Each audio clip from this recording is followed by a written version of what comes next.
చిత్రకళా వీధి గుంటూరులో ప్రారంభించారు.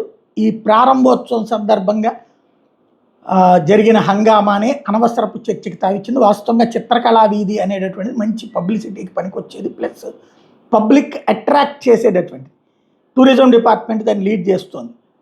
అక్కడ జరుగుతున్నటువంటి స్టాల్స్ని చూడడానికి వస్తున్న సమయంలో మంత్రి దుర్గేష్, జనసేన నేత బోనబోయిన శ్రీనివాస్ని డిప్యూటీ స్పీకర్ రఘురామకృష్ణరాజు గన్మెన్ అడ్డుకోవడం అన్నది గందరగోళానికి దారితీసింది. జనసేన నాయకుడు బోనబోయిని నెట్టేయడంతో గన్మెన్తో అతను వాగ్వివాదానికి దిగడం, జనసేన కార్యకర్తలు మంత్రి గన్మెన్ల మధ్యన తోపులాటలు జరగడం అన్నది సంచలనం సృష్టించింది. చివరికి అరుపులు కేకలతో దద్దరిల్లిపోయింది ప్రాంగణం.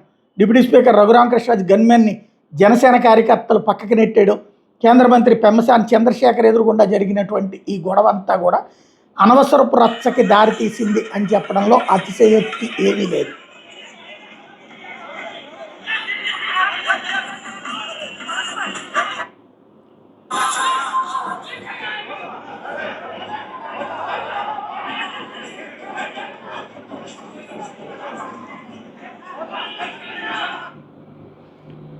ఈ గొడవతో కాసేపటికి తర్వాత పరిస్థితిని చక్కదిద్దడానికి సీనియర్ నాయకులు ఇన్వాల్వ్ కావాల్సి వచ్చింది.